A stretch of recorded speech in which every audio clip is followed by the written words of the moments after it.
Okay, welcome everyone. I'm really excited to be able to offer this class and to share this discussion with you. The topic really is not a new topic.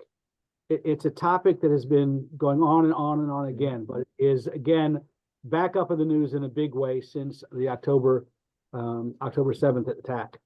And the book that we're going to look at and kind of work our way through and talk about is based on the teachings of the Lubavitcher Rebbe. It's called The Strategic Guide for Achieving Lasting Peace in Israel, Make Peace. Rabbi Elisha Pearl is I won't say he's the author, but he's really collected a lot of the ideas, which is all completely things that the Lubavitcher Rebbe has been talking about and pushing for years. And I've been at those Fabrengens. I've been at the Fabrengens where the Rebbe is literally in tears, because the loss of life is so tantamount in Jewish priorities. The saving of any life, every life.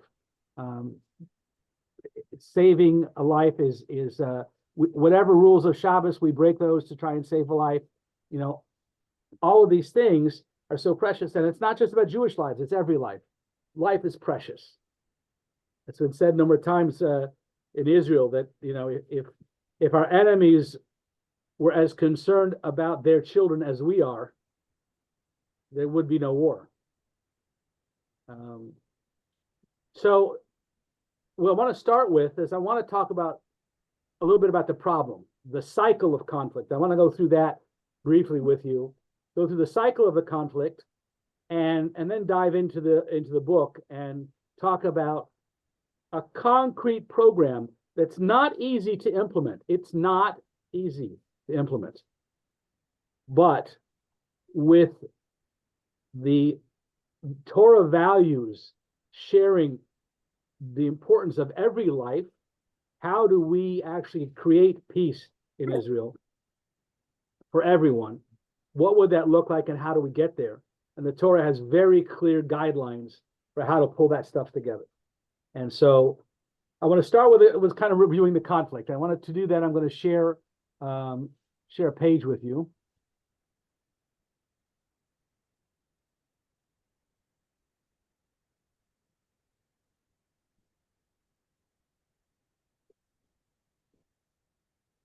Okay. So I'm hoping that you can see a document called Cycle of Conflict. Okay, so kind of sketching this out, right? But as we dive deeper into the conflict, what's the issues here, right? So number one, here's how this always plays out. This is historically, this is how it plays out. A terrorist group, PLO, Hamas, Hezbollah, doesn't matter which one, but they embed themselves in a supportive civilian population, and from there they attack Israel with a mix of killing and kidnapping and missile fire.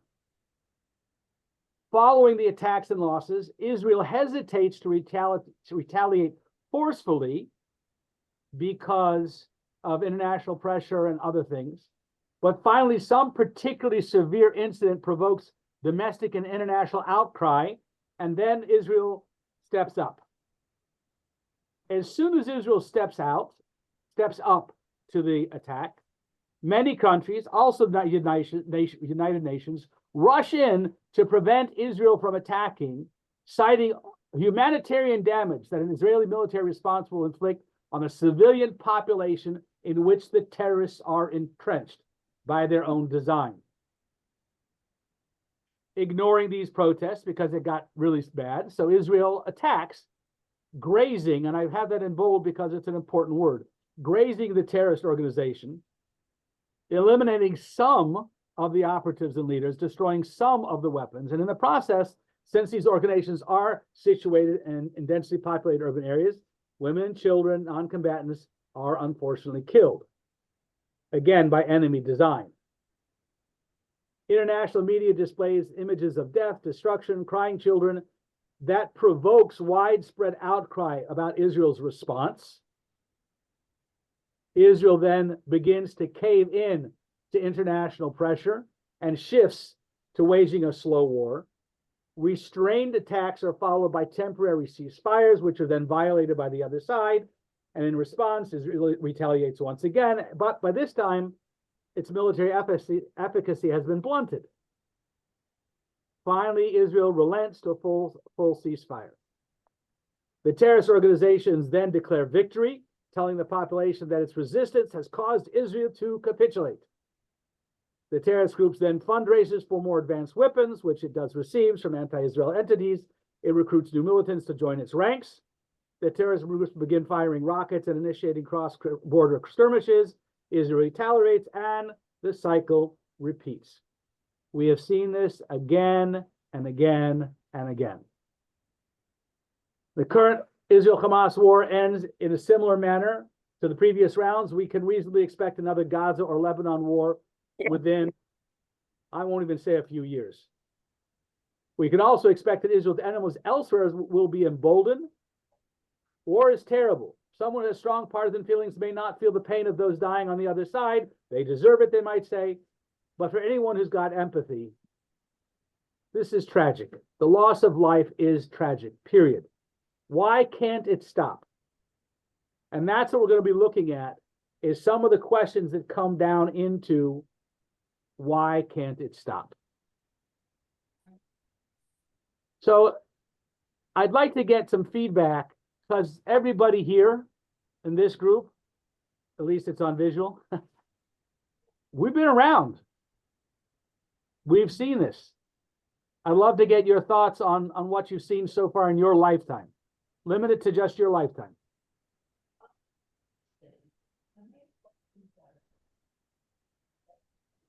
Why can't it stop is what you're asking? No, the question is, the cycle that we just described, can you testify to that? Have you seen that in your lifetime? Oh, yes. Repeated. Oh, yes. Well, I would Over tell and you over. that, what do you call it? Israel is not doing as well as it did in 67. 67, they kicked ass. They're still kicking ass. And they used a preemptive strike. 73, they waited too long to, they did well after they got going. It's a good thing the U.S. stepped in and helped.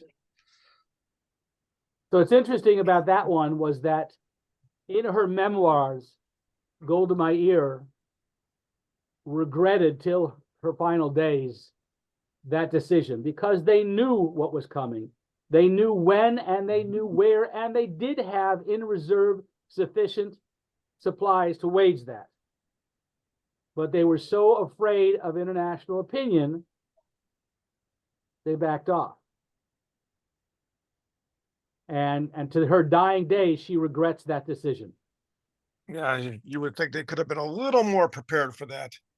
But But I'll tell again, you, this current campaign is just, from my military point of view, not being waged well.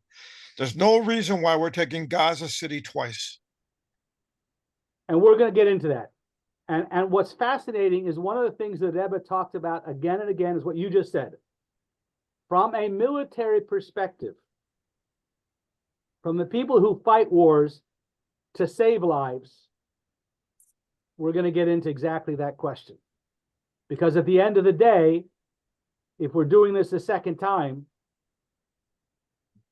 that means more lives lost on both sides. Why are we doing this? You would think that they didn't plan for civil affairs in the first place. And when I say civil affairs, if you take over Gaza, just like they owned it in before 2005, was it? Yeah. Yeah. And now you take responsibility again for the civilian populace, feeding them and all that, and law enforcement and lights and infrastructure, and take the Hamas out of the loop, but they left a vacuum and Hamas keeps filling it, and Right. stupidity. So we're going to get into that a little bit tonight. We're going to get into that aspect of it tonight, because we're going to cover a lot of material over the next few weeks, but not all tonight. But tonight we're going to focus on that piece to a certain degree about it as well. And it makes it hard for us Jews that are in the diaspora, because we take responsibility for their actions. And let me tell you, they're not seeing the same thing on Channel 13 in Israel that we're seeing on Channel 5 here. Or I don't know what your channels are where you're at, but NBC or ABC or CBS. Yeah. We're seeing poor little Gazan kids getting killed and starving to death. And let me tell you, that's they're winning the war of publicity. Right. And it's hard to watch. And we're going to talk about that again tonight as well. Absolutely. So let's dive in. Let's go through some of the pieces here, right? And what I want to talk about tonight, again, planning out the whole series, right? What I want to talk about tonight is, as we look at the whole series, right? The value of human life. Every human being is created in the image of God. So it's not only Jewish life, but it's life period that we're concerned about. Any war means people are going to get killed on both sides. It's a bad thing. How do we stop that, right? So let's start tonight and talk about the simplistic solutions that keep getting promoted. What's with those solutions, right? So let's talk about that, right? So the first one, of course, is ceasefire. Ceasefire now, right? People are hurting. Not only the people in the conflict, but the people who are seeing the pictures of it and hearing about it. It hurts to see that people are being killed. And how much more so women and children. In another discussion, we'll talk about whose responsibility is that. But it's hard. It's very difficult. So there's an immediate response of, we want to fix this and we want to fix it now. And part of that is the idea that if we can fix this now, stop the dying now, then hopefully we can look about how we can fix this once things have calmed down, right? But let's look at this, right? A ceasefire is actually a net victory for terrorists. Yep. Because it's perceived as tolerance of violence. Therefore, it invites more violence in the future. It's a victory for the terrorists because it gains more publicity for them, and that's a big piece of what terrorists are looking for. It jeopardizes Israel's security to go through a ceasefire. And every time we go there, it seems to be without any hostage return guaranteed. Yeah. It's just about the ceasefire. Yeah, but for what? What are we gaining from this? Well, but there's an emotional need to stop the death now. But that emotional need is an emotional response. It's not the big picture. In the big picture, how are we going to save lives? You're only focused on the immediate? How in the big picture, how do you save lives? Secondly, a ceasefire is a tactical pause. Historically, ceasefires have been repeatedly broken by terrorists without any progress towards a lasting peace. Let's create a ceasefire and then we'll talk about peace. It doesn't move anything forward. Ceasefires have been used to actually weaponize the international community to put pressure on Israel. So there's been no tactical gain from the ceasefire. We had a ceasefire on October 6, 2023. That's true. And absolutely true. And October 7th, like you said, they broke it. We cease, they fire. Exactly. That is the historical reality. Yep. So when do these ceasefires get called? They always get called when the terrorists are at a weak point. Mm-hmm. When Israel is succeeding, now we have to call a ceasefire. Yep. The terrorists have historically used that time to regroup and to rearm and to come out stronger. And when you had them on the rope, France goes ahead and recognizes a non-existent Palestinian state. Nice job, France. And Britain and a few other countries. France was first and everybody else jumped in. So over the long term, this concept of a ceasefire becomes a war of attrition and a war of resolve. That's an important piece. And we're going to get back to that later on in this course, because the resolve it takes to do what needs to be done right? If you had someone watching a surgery and you start cutting in and someone screams, wait, no, don't do that, don't do that, right? It hurts. You're causing damage and it hurts, right? There's then what? blood. Oh yeah. Right. So let's wait. Let's let them give more time to heal, more time to heal. It just gets worse. It does not get better. So, so a ceasefire for terrorists is actually a political strategy. Let's go away from Eretz Yisrael for just a second. Tamil Tigers in Sri Lanka. You all remember that, right? Incessant acts of terrorism to weaken the people's resolve. And it worked until they were utterly defeated in 2009. So it's not just in Israel, but this is a insurgent's playbook tactic in terrorism around the world, using a ceasefire. And so, again, we have to understand what it is. And let's look at the cultural precedent, right? Hudna. I don't know if I'm pronouncing this correctly. Hudna. Yeah, Hudna, yeah. Hudna roughly translates as a truce or a period of calm. It was modeled in the medieval times of the Treaty of Hudaybiyah. It's from an Islamic perspective, ceasefires are a strategic pause, allowing the weaker side to regroup and ultimately gain the upper hand. Never does Hudna indicate a recognition of the other state. Israel has never been recognized as an actual legitimate state. The Hudna is a way of calling a ceasefire without acknowledging the other political state as an entity of itself. It's a tool of war. And just for those of us, obviously this is a military group, right? World War II, when the defeated side requested a ceasefire before entering into peace negotiations, Allied military experts unanimously rejected the proposal. Yep. They explained that a ceasefire would be exploited by the defeated nation for rearmament. Yep. Also argued that a ceasefire would lower the odds of achieving a lasting peace. Yep. So those folks who come and suggest that we should have a ceasefire, they don't even do that themselves. So ceasefire demonstrates a tolerance for violence. A ceasefire allows terrorist groups to survive, regroup, and rearm. Ceasefires are a classical insurgent strategy used in modern warfare to weaken states. Hamas and Hezbollah cultural context, ceasefires have a clear precedent as an implement of war. Yep. It's not about having peace. It's not about making peace. It's an implement of war. You're preaching to the choir here. Yep. We're recording, and hopefully others will also see it, right? I hope so. And for those of us for whom this is personal, a ceasefire dishonors the memory of the fallen, and it squanders the funds spent on defense. Absolutely.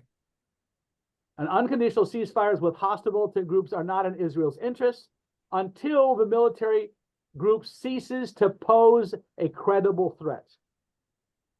Those calling for a ceasefire are either unintentionally or intentionally seeking to strengthen Israel's enemies, because that's what the ceasefire does. Yep. It only perpetuates the cycle of violence. So when we talk about ceasefire, we've covered that. The emotional reaction is, let's just stop the killing. But if you step back and think of the bigger picture, that's insane. A ceasefire is literally insane. Yes, indeed. Next topic. Yes, Stan, jump in. You have to unmute. Okay, so one factor you haven't mentioned yet. Oh, you did mention it. In that cycle that you talked about the taking of hostages. Yes. The recovery of hostages was a big element in the proposed and the actual ceasefires. So it wasn't just ceasing the war for the reasons you mentioned. There was another dynamic involved, which had lots of political and personal and national implications that I think you just glossed over a little bit there. So the ceasefire, in many people's ideas, did achieve a very important objective. And it means others would be taken as hostages because it worked. They got Well, something out of negotiating it. for hostages to start with means others will be taken as hostages. Exactly. Once you say you're going to negotiate for hostages, which Israel does as a matter of policy, you're always going to have that problem. Yeah, Which trouble is we- we value life and they don't. That's Right. right. They know it. So later in the course, that concept of hostages, we're going to dive into that a little bit and look at the Torah perspective on it. But you're 100% right, is that once you would have a discussion about releasing hostages, automatically now you're playing their game and it's going to happen again. Yep. And that the was price into goes the up. ceasefire, right? Exactly Yeah. right. Yeah, absolutely. Absolutely. And they've also been known to kill their hostages before they're released or before they're recovered. Right. So Well, I'm very pessimistic on this on the side of, are there still any hostages alive? I kind of doubt it. So it's interesting to note that amongst the terrorist organizations, many of them Arab states, when they war amongst themselves, they never take hostages. Yeah. Because They don't Go ahead. value life. that they're not going to deal with it, right? They're not. They don't value life. We do. So as soon as we prioritize life to the point that we're willing to talk about negotiations with terrorists, we've lost. Yeah, absolutely important point to bring up, Stan, and we will do it. Come back to that again later. Absolutely. Okay. What about, the international community seems to have tremendous sympathy and concern for Israeli-Palestinian conflict. So maybe they could facilitate a ceasefire. Yeah. Outsourcing to the international community. Well, let's talk about that, right? Number one, ethical double standards. Those urging Israel to exercise restraint often do not apply the same standards to themselves. Well, take Belgium, the latest, who want to recognize a Palestinian state. I mean, they were genocidists of the first order. Ask the Belgian Congo. Again and again, right? Yeah. And as far as international support, they do not enforce anything of consequence. And as a result, Nope. the enemy is emboldened by this indecisive response, expecting and receiving nothing more than a symbolic condemnation. Yep. Israel's enemies have received millions of dollars in foreign aid from Western countries. However, when these countries criticize their violent behavior, Israel's enemies continue with their attacks and they disregard the complaints. Yep. Again. After the official complaints, the enemies continue their attacks, receiving international funding and mock international peacekeepers, and they go on to expand their terrorists against other nations, not just Israel. When the international community complains about atrocities committed by terrorists against the non-Jewish world, they ought to consider, hey, where were you when the terrorists targeted the Jews? Why Right. are you, this international community, why are you surprised when the terrorists laugh at you and take your money? This is what they do. Why are you surprised? Yeah. No sleep. It's So again, maybe international troops can help, right? Bring in the troops. Examining the success of international peacekeeping forces, unfortunately, the UN comical ineptitude has been enduring. It's not just an aptitude. It's also basically connivance, because when Egypt politely asked UNIFIL to get the hell out of the way during the Yom Kippur War, guess what they did? They did. Exactly. Useless. Track record of biased and unenforceable resolutions, too lengthy to even enumerate here. Yet many people still advocate for international peacekeeping forces on the grounds that it might be helpful in forcing, right? But let's look at history, like you just mentioned, right? Suez Canal, 1956. Suez Canal broke out, the war there. Egypt blocked the Straits of Tiran international shipping route. That's an active war. That is an active war. Israel, United Kingdom, France, they invaded the Sinai Peninsula, occupied by Egypt, with the goal of opening up the route. which initially was successful, but Mhm. under diplomatic pressure from the US and Russia, the invading forces withdrew. UNEF, the United Nations Emergency Force, was deployed to keep peace between Israel and Egypt. That was worked well. 56. In 67, when Egypt was about to invade Israel, Egypt asked UNEF, just like Rudy mentioned, evacuate, which they did, proving their total ineffectiveness in preventing conflict. A final treaty with Egypt only came in 79 after repeated triumphs by Israel on the battlefield. Yep. United States Emergency Forces was totally ineffective. Let's look at another example. Terror from Lebanon and UNIFIL. Lebanon had a weak government, all the civil wars, the foreign invasions, general faction. It was a mess in Lebanon, right?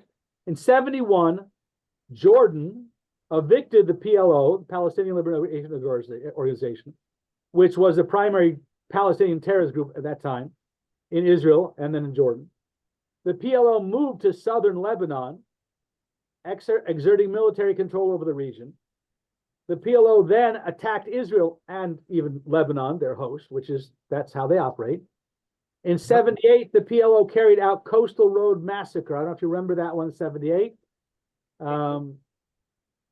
They hijacked an Israeli bus, murdering 38 civilians, including 13 children, and injuring 76. Israel launched the Operation Litani against PLO bases in Lebanon, but they held back from totally eliminating the PLO. The UN solemnly called on Israel to immediately withdraw its troops, and they established the UN interim forces in Lebanon, UNIFIL. Worked well. UNIFIL's stated goal was to secure the southern Lebanon border and prevent additional terrorist infiltration into Israel. Did that work? Yeah. No.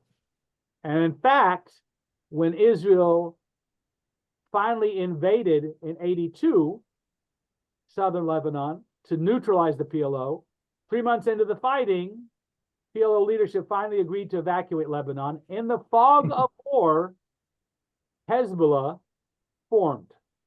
Yep. A more formidable terrorist organization than we already had. Had it been done properly in the first time, you wouldn't have the opportunity for Hezbollah to step in. And of course, this Well, we didn't do too well when we sent the Marines in there either, so. So that kind of, we see that this idea of ceasefires and, that goes back to the term that we said, grazing, right? Israel has a policy that was called grazing, which means we trim the grass, right? But we don't completely destroy it, which means it's only going to come back, right? 2006, the Second Lebanon War. And again, that aimed at decisively neutralizing Hezbollah as a threat. But the UN imposed a ceasefire. Yep. Meant to be overseen by UNIFIL. Yet by then, Hezbollah had recruited better trained fighters and larger arsenal and rockets capable of reaching anywhere in Israel. So Israel sometimes reminds me of Charlie Brown and Lucy. Ah, yes, exactly. And then take Unbar in the Gaza Strip. I mean, these bastards were complicit many times over. They actually furnished their own damn terrorists who participated in October 7th. The United Nations is a shanda. Exactly. So we come to that idea of maybe we can count on international support to support the ceasefire. We see again and again that it doesn't work. And it's not just for Jews. In Syria's genocide, UNIFIL's silence. In 67, Syria invaded Lebanon, ostensibly to maintain a balance between warring factions. Syria's true motives, of course, were prevent the rise of Palestinian state that would jeopardize their authority in the region. And during the invasion, Syria slaughtered non-combatant men, women, and children on a daily basis. And the UN vehemently protested. Right. In your dreams. They vehemently posted, but did nothing. So clearly, We see that the ceasefire doesn't work. It's actually a military plan. We see that international forces don't help. Again, what about Rwanda, 1962? Yeah. Rwandan governor switched from Tutsi to Hutu. In 1990, Tutsi militants invaded, sparking a civil war lasted till 93. The UN dispatched the United Nations assistance mission for Rwanda, UNAMIR. Yeah. In 94, over a period of a couple of months, armed Hutu militias slaughtered 500,000 Tutsi, while UNAMIR looked on. Yeah. Just Israel's experiences with international peacekeeping forces indicates they're not even helpful, but they're actually detrimental. Absolutely. They don't make peace in the way. And of course, we know that there's a quote from Torah that God will bless our land, that I shall set peace upon the land, and the sword shall not pass through your land. Not even swords of peace. Obviously, the UN is ineffective peacekeepers. So this is a failed idea, just a totally failed idea. So again, we'd like to think it would be nice if all the people who are crying out, stop killing, stop the war, stop. It'd be nice if they would actually step in and do something, but history has proven the exact opposite. They just get in the way. And more lives are lost. So, next topic. I can offer another absurdity. Now, obviously I'm not an uninvolved bystander here, because the first time I got bombed was not in a bar. That was when in my hometown in Germany, where I grew up during Nazi Germany. I got bombed. And you know what? Nobody cared that the Americans, the English, or the French brought in, well, life-saving supplies to feed the civilians. No, they bombed us relentlessly. I mean, the last outrage was Dresden, not to mention Nagasaki and Hiroshima. And yet we are, as Jews and Israelis, we are required to feed and supply and pander our enemies. That's bizarre. Yeah, right.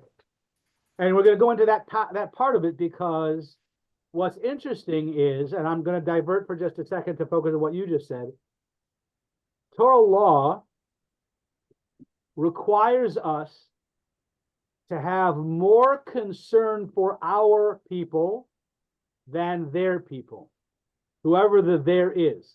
More, because the government is an entity created to protect its people.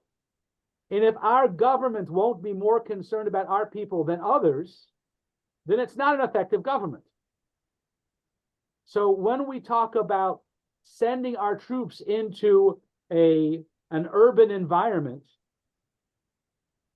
because air bombing is going to kill more civilians because the enemy has embedded themselves within the civilians. Yep. So therefore, we should risk our people's lives. Our soldiers should be at greater risk in an urban conflict when the enemy has embedded themselves there. That's their responsibility. Torah law demands that we have responsibility for our people above that. So we're going to cover that later in the conversation. But again, it comes up here in this idea of the importance of our own people. And yes, we want to be kind. Yes, we want to be careful. But at the same time, look at a bigger picture. Don't get so emotionally uptight about the pictures we see on the news and how bad it looks. War is hell. It's ugly. It is bad. Absolutely. Do civilians get killed? Every time.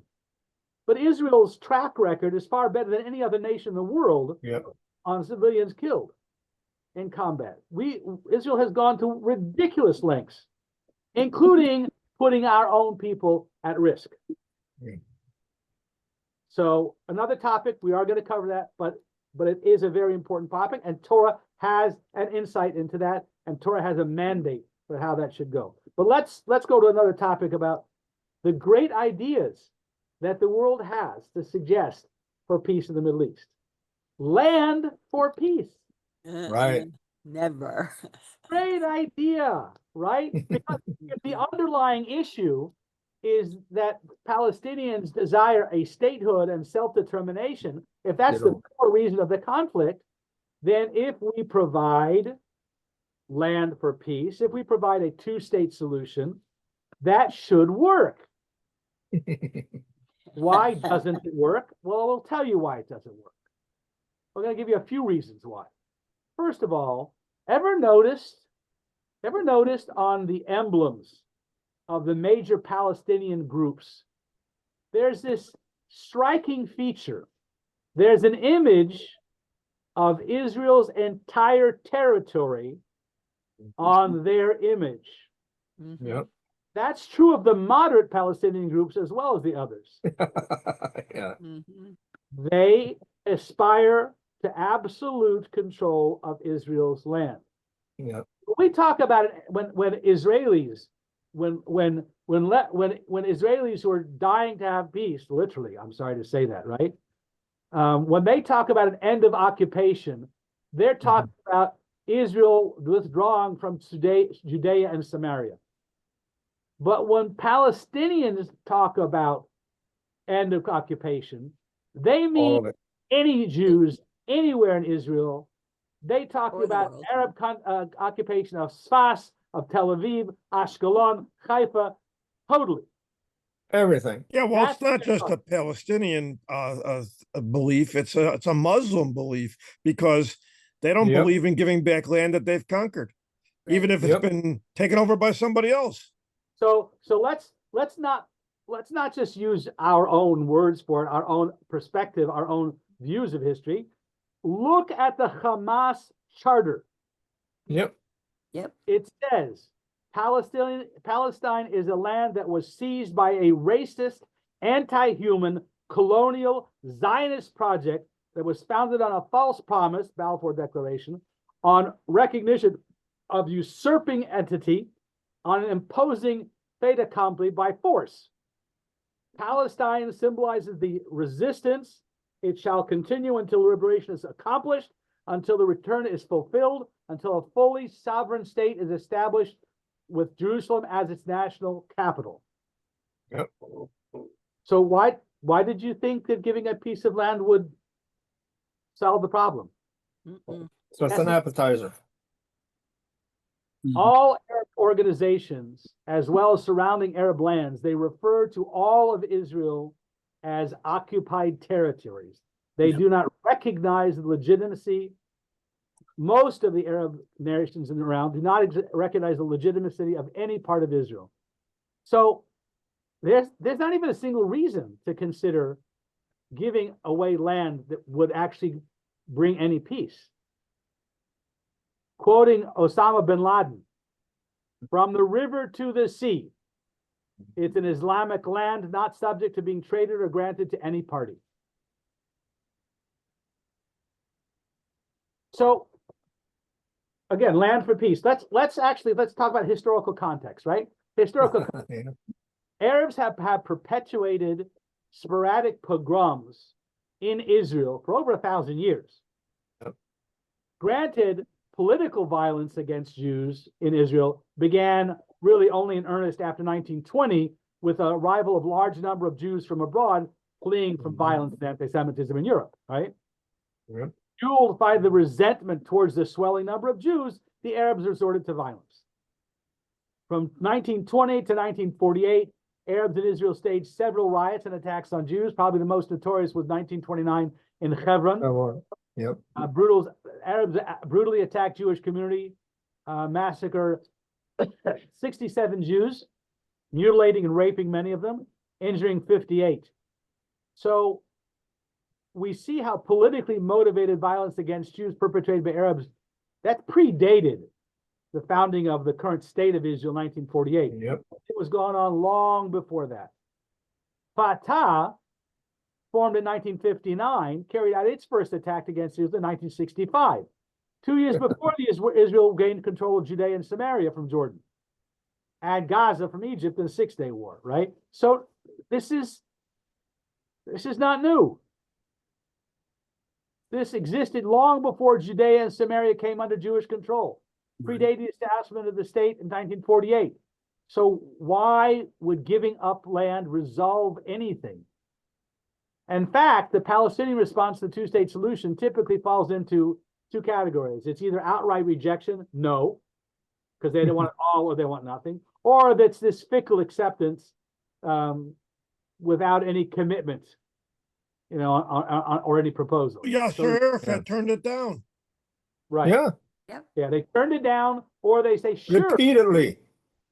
They either turn it down eagerly, or they say sure, with no intention of actually implementation, which you see as it develops. So, for example, Oslo Accords, Yeah. 1993, Israeli Prime Minister Yitzhak Rabin signed the Oslo Accords with Yasser Arafat, then leader of the PLO. The accords granted Palestinian autonomy in major areas like Gaza, Jericho, Hebron, Shechem, Ramallah. So, what happened? Instead of peace, terrorist attacks escalated, Yeah. culminating in a second intifada from 2000 to 2005. So, Little side note here. Arafat was not a Palestinian. He was an Egyptian. it's all about terrorism, right? Yeah, I know. Right? So historically, history repeatedly demonstrates that concessions lead to more violence. Yep. Every time we make concessions, it leads to more violence. The Intifada eased as a result of decisive Israeli military action in Operation Desert Defensive Shield. Palestinian areas became bases for terrorism against Israel. The fight only ended with the intensive Israeli military action and the construction of security barriers in Judea, Samaria, and Gaza, which effectively prevented terrorist infiltrations. And by the way, then we get called, what's the term that went from South Africa? Apartheid. Apartheid. Yeah, right. Yeah. We built fences to protect Israel from terrorist actions, and now we get called, exactly. So Apartheid state. Uh-huh. apartheid state, which is ludicrous. And by the way, if you ask anybody from South Africa, they'll say, that's not apartheid. Let me talk about apartheid. Gaza disengagement. This personally really hurts. 2003, Prime Minister Ariel Sharon proposed a unilateral Israeli disengagement from Gaza, which would involve removing all Jewish settlers and handing full control over to Palestinians. This was executed in 2005. 8,000 Jews were evicted from their home and their investments. The day after, all of that infrastructure that they could have used to do good stuff was destroyed. Yeah. And then next year, Hamas won the Palestinian elections. The hard way. Huh? The hard way. Yeah. They violently ousted Fatah, and they turned Gaza into a base for attacking Israel. So again, this disengagement, this land for peace, did not in any way, shape, or form bring peace. In fact, it made things much, much worse. Yep. So, what about ceding Judea and Samaria? No way. PLO controls the West Bank, and even the moderate version of PLO still has a pay-for-slave policy offering stipends to families of suicide bombers and anyone else who murders Jews. And with them, you want to cede land? So at the end of the day, we have to conclude that despite the initial emotional attractiveness of solutions like unconditional ceasefire, which without any military concessions, relying on international community, land for peace trades, all of these ultimately lead to more death, more war, more murder. It does not bring peace. So even though emotionally we have this, like, let's just stop the killing and let's see if we can figure out peace, it doesn't work. It never has worked. And you're actually just playing into the terrorist hands, because it's part of their playbook. Yeah, but what do you do with all these millions of Arabs that you don't want to incorporate them into your state? Even if you take over the land and, annex it, you still got these millions of Arabs and nobody wants them. Nobody wants them. They have such a That is a good problem. resume. That has been the problem since my whole life. You asked me Yep. about my whole life. That's the problem. We can't seem to, get rid of these people since we took them over in '67. I'm gonna say, stay tuned for the next Yeah. discussion. Yeah. So really, the purpose for tonight was just to say, we've heard ideas. They emotionally seem to be good ideas, but if you look at them any bit deeper, if you actually start to analyze those at all, they're horrific ideas. And they're historically proven to be ineffective and make things actually worse. Yeah. So what we'll want to look at in our next discussion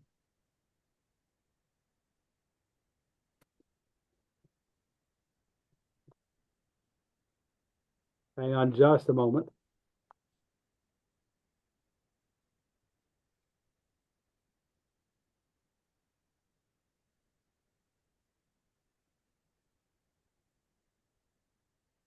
Okay, our next discussion, we're going to talk about effective military solutions. Mhm. We're going to discuss the Rebbe's advocacy for decisive military action based on the fusion of Jewish legal principles and realpolitik. And he argues for credible deterrence. We're going to talk about proactive defense to prevent war. And if conflicts erupt, swift and relentlessly subduing opponents, that will ultimately save lives on both sides. Yep. Now, while this assertive position may seem hawkish, it really actually aims to minimize violence and restore stability. Exercising military restraint might appear compelling at first, but if doing so eventually leads to more bloodshed, that is not a peaceful solution. That's next week, God willing, we're going to dive into that whole piece. A slight correction in phraseology. You mentioned restoring stability. That blood-soaked season area has never seen stability. Not during the Ottoman Empire, not before the Ottoman Empire, not when the Romans kicked us out and invented Palestine. It has never seen stability. It would be wonderful if we could get stability. So I will tell you that in world history, there are two periods when there was stability in the Middle East. It was under the initial reign of King Solomon, and Yes, I under knew you were going back Yep. that far. and under the judge of Deborah, right? Under Fleeting Solomon, moments. and Deborah, there was peace in the whole region, and everyone prospered. Everyone did well, but understand, they both ruled with an iron fist. Exactly. And today is the 80th anniversary of the signing of the Japanese surrender on the Missouri.